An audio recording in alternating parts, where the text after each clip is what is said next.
The phone began to ring at 2:17 a.m. Not vibrate. Not buzz. Ring. A sharp, old-fashioned sound that felt wrong in the winter silence. I lay awake, staring at the ceiling of my apartment as the wind scraped ice against the windows. Snow had been falling since dusk, thick enough to mute the city below. No cars. No footsteps. Just white and quiet and cold.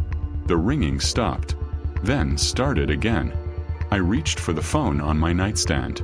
The screen lit up blue, illuminating the room in weak pulses. No caller ID. Just an empty bar where a name should have been. I hesitated. The phone rang a third time. Against instinct, I answered. Hello.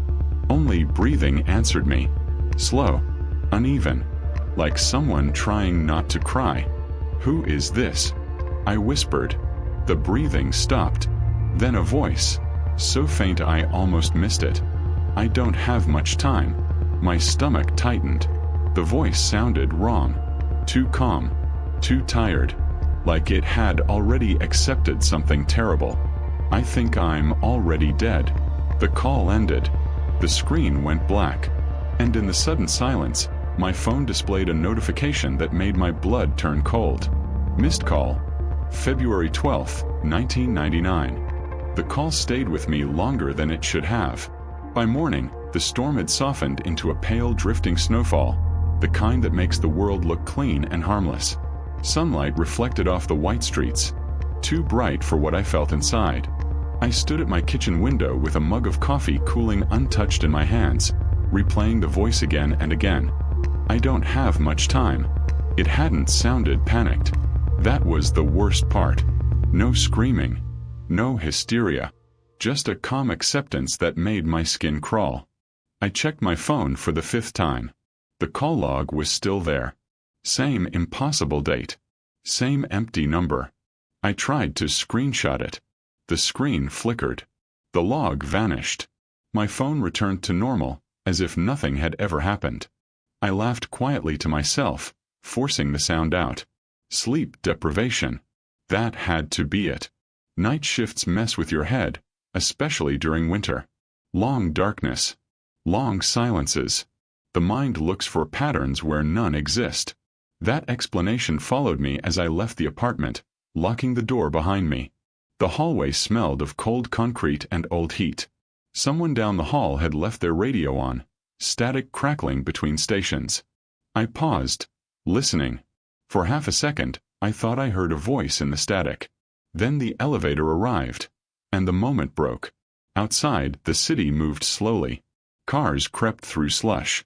People walked with heads down, bundled against the cold. Everything looked normal, ordinary, and that made the call feel even more wrong.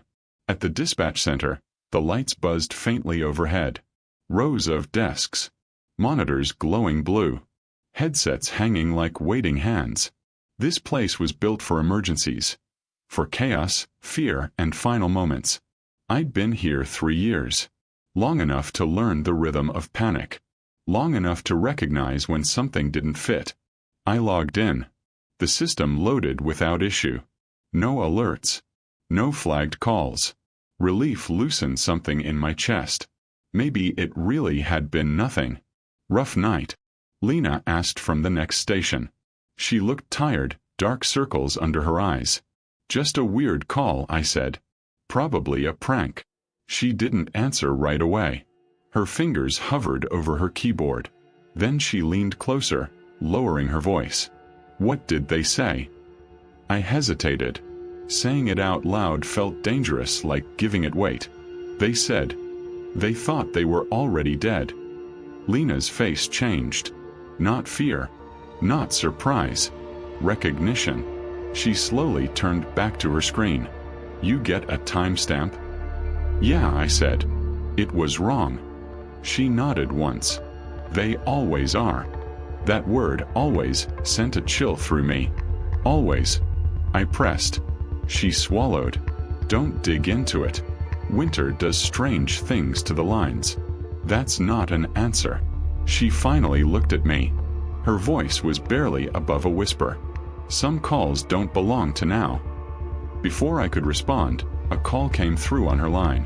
She put on her headset, face closing off, professional again. The moment was gone, but the damage was done. The rest of the shift dragged. Every ring made my shoulders tense. Every burst of static felt louder than it should. I kept imagining the sound of breathing in my ear, slow and patient. Nothing unusual happened. That should have reassured me. Instead, it felt like waiting.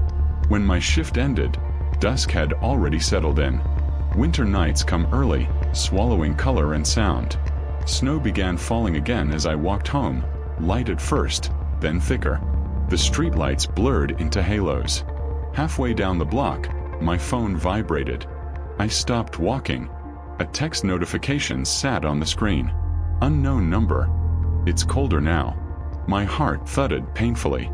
I typed back before I could stop myself. Me, who is this?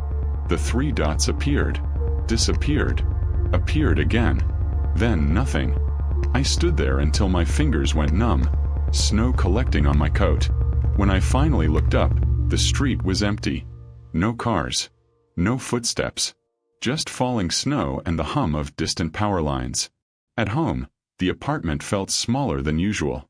The walls closed in. The heater clicked, struggling. I checked the thermostat. Normal. Still, the air felt thin and cold. I tried to distract myself. Television. Music. Anything loud. But every sound felt wrong, like it was covering something up. At exactly 2:17 a.m., my phone rang. I didn't jump this time. I stared at it as it rang and rang, the sound echoing off the walls. The screen showed no number. No name. Just ringing. I answered. "Emergency services," I said automatically, the words slipping out like a reflex. A pause. Then a woman's voice, faint and trembling. "I can see my house," she whispered. "But I can't reach it." Snow crackled softly in the background of the call. Wind. Distance. "Ma'am, where are you?" I asked. She laughed quietly, a sound so tired it broke my heart. "It doesn't matter," she said. "I already tried calling before." The line went dead. I sat there long after, phone pressed to my ear, listening to nothing. Outside, the snowfall thickened, swallowing the city whole.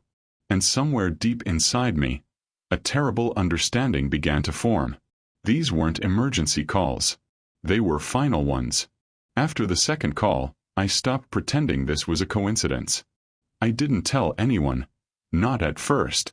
There are thoughts you keep quiet because saying them aloud gives them permission to exist. Instead, I listened. I watched. I waited. Winter tightened its grip on the city. Snow fell in steady sheets now, not gentle anymore. It erased footsteps within minutes. Sound traveled poorly in the cold. Everything felt distant, muted, like the world had been wrapped in thick cloth. Nights stretched longer, darker. The sun felt like a rumor. The calls came only during storms. Always after midnight. Always before dawn. At work, the emergency system began to behave strangely. Calls dropped mid-sentence. Audio warped. Voices slowing, stretching, then snapping back into place. Occasionally, the system logged incoming calls that no operator remembered answering. Dates mismatched. Locations failed to register. I started keeping a notebook. Nothing official. Just pen and paper. Hidden in my locker. Call number 1, male. Com. Claimed to be dead. Call number 2, female. Lost. Near home but unreachable. Background noise. Wind. Snow. Open space. A pattern emerged quickly. Every caller described the cold first. Not fear. Not pain. Cold. It's getting worse. I can't feel anything. The snow won't stop. Then came the realization, spoken softly, almost apologetically. I don't think anyone's coming. I ran names when I could. Snippets of information slipped out sometimes. First names, street corners, landmarks swallowed by snow. Cross-checking records became an obsession. I stayed late, digging through archived reports from past winters. Every match tightened the knot in my chest. They were real. Every voice belonged to someone who had died in a winter storm. Some recently, others decades ago. Most chilling of all, each had made a call before their death. Calls that never reached anyone. Calls logged as failed, dropped, or unanswered. Until now. The apartment began changing subtly, like it was adjusting to something I couldn't see. Objects didn't move, but they felt misplaced. A chair angled slightly wrong. The bathroom mirror fogged even when I hadn't used hot water. My phone battery drained overnight for no reason, left warm against the cold nightstand. And the silence felt crowded. One night, as snow battered the windows, I heard whispering in the hallway outside my door. Not voices, more like breath brushing against walls. I pressed my ear to the wood, heart hammering. Nothing. When I pulled away, my phone vibrated. Unknown number. "You hear us now, don't you?" I didn't respond. That was the night I finally asked someone for help. Mr. Harlan lived in a narrow house near the edge of the city, half-buried every winter. He'd retired from dispatch years ago, a quiet man people spoke about in lowered voices. Lena gave me his address without comment, her eyes avoiding mine. "He won't like this," she warned. None of us did. Harlan answered the door slowly. He was older than I expected, shoulders bent, eyes sharp and tired. "I know why you're here," he said before I spoke. The house smelled like dust and cold tea. He led me to the kitchen, where a single light flickered overhead. Snow tapped against the windows. "You're getting winter calls," he said. I nodded. He exhaled through his nose, almost a laugh. "So it's starting again." "Again?" I asked. He didn't answer immediately. Instead, he poured tea with shaking hands. "Winter of '99, he said finally. "Blackout. Worst storm we'd seen in decades. Lines went crazy."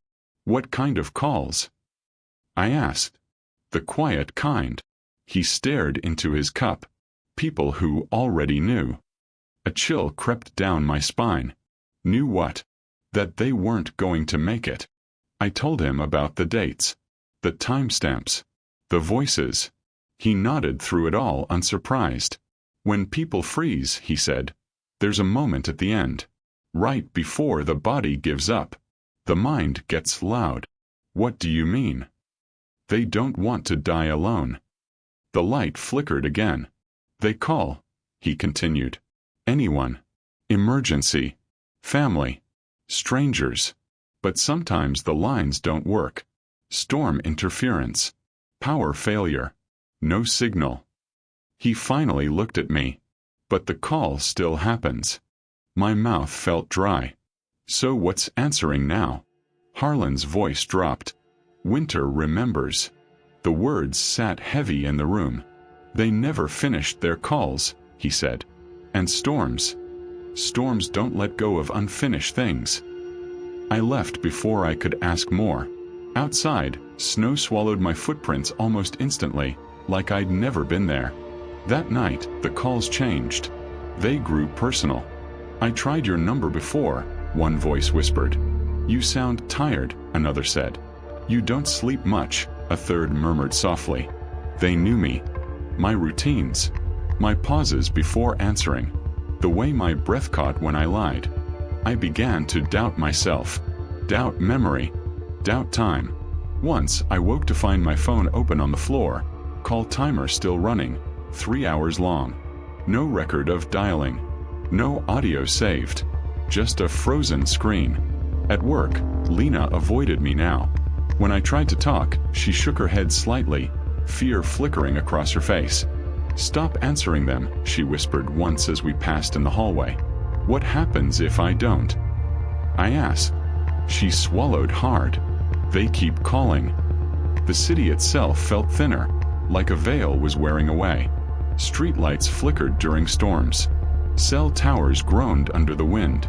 Emergency alerts triggered and vanished without explanation. People began reporting phantom calls.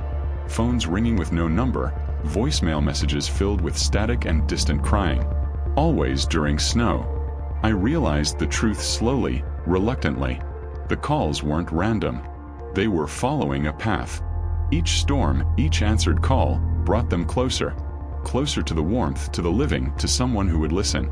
To someone who stayed on the line. And I always did. One night, during the worst storm yet, I received a call that finally broke me. The voice was young. Too young.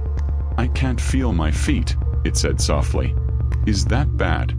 I closed my eyes. "How old are you?" 9. My hands trembled. "Where are your parents?" A pause. "They told me to stay in the car." Wind howled through the speaker.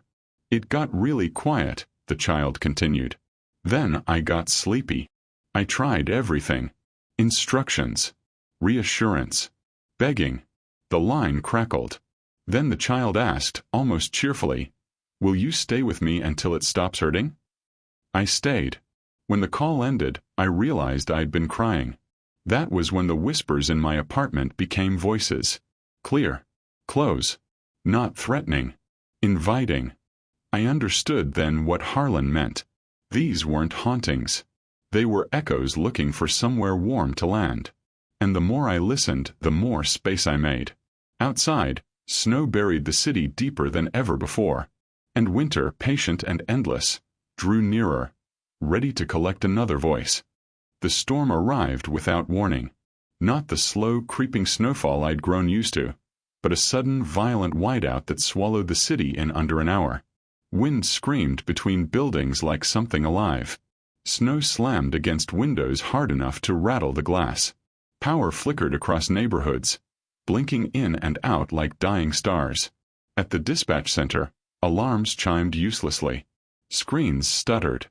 Headsets crackled with static before calls even connected. And then they all came at once. Every line lit up. Every monitor glowed.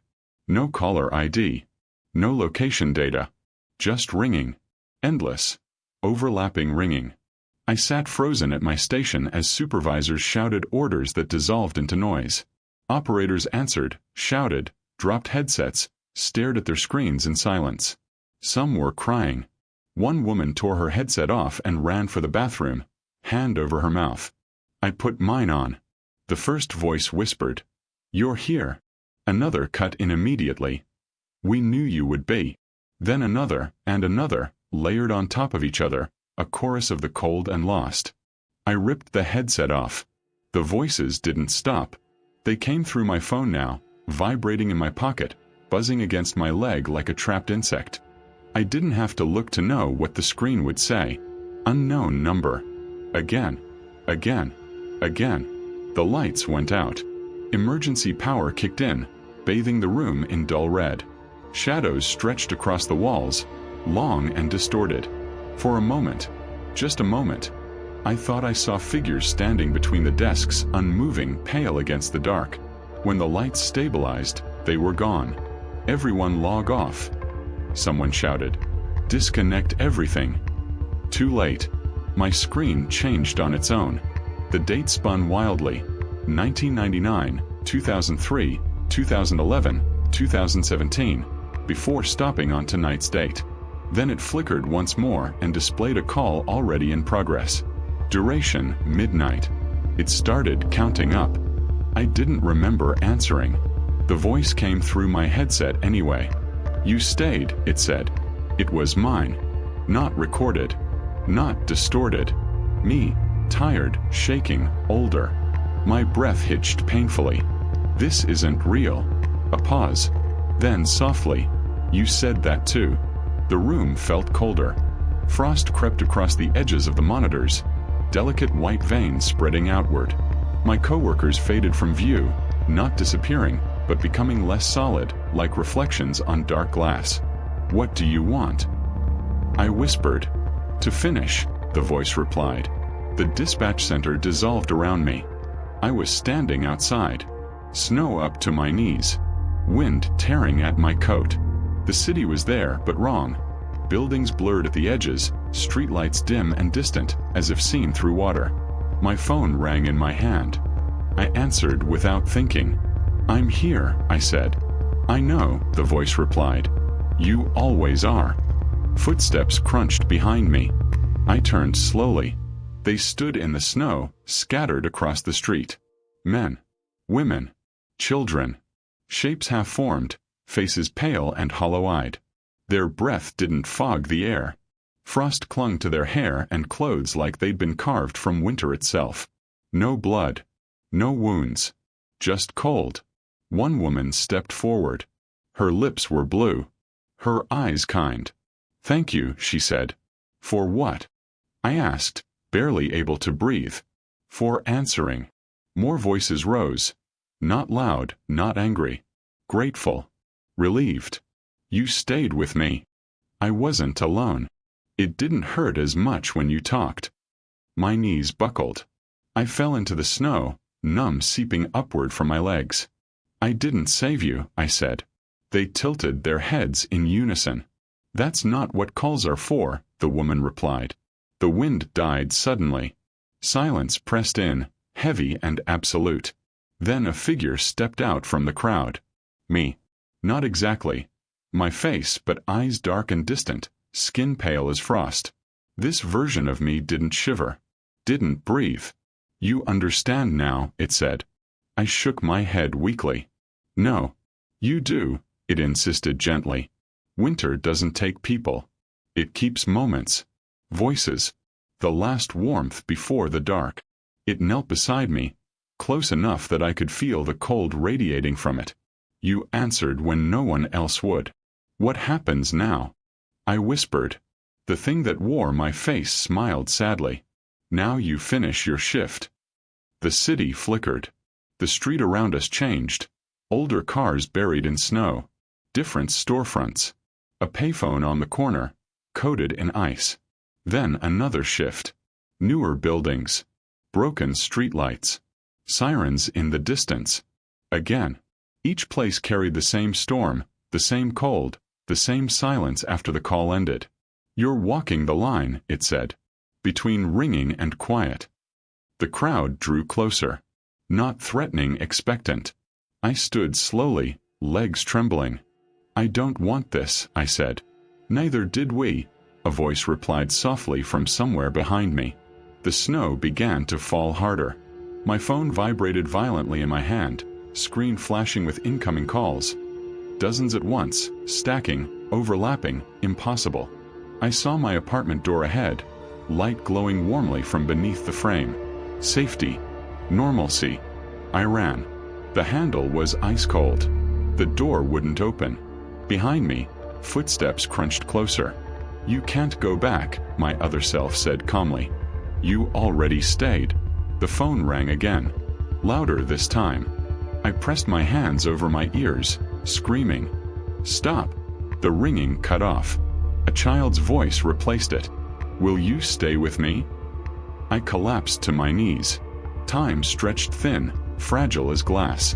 The snow froze in midair. The figures around me blurred, edges bleeding into white. In that endless stillness, I understood the final truth. Every answered call anchored them. Every voice heard gave them shape. And winter needed someone to listen. Someone alive enough to remember, and quiet enough to remain. I raised my head. "I'll stay," I said hoarsely. "But stop calling the others." The crowd stilled. My reflection studied me carefully. "You'll answer," it said. "When it storms. When it's quiet. When someone is alone." I nodded. The cold wrapped around me like a closing door. The last thing I felt was the phone slipping from my numb fingers, and the ringing finally, blessedly stopping. When the storm ended, the city looked untouched. Streetlights blinked back on, cars crept through slush, pedestrians hurried along, heads down against the cold wind.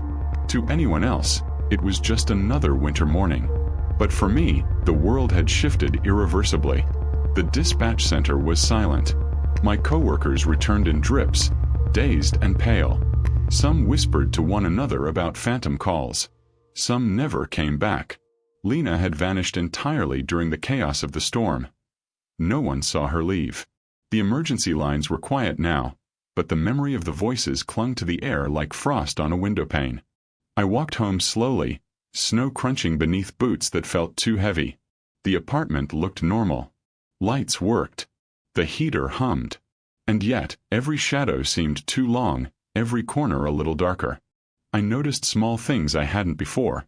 A chair slightly turned, a window left unlocked though I had closed it, a faint frost pattern on the walls where none should have been.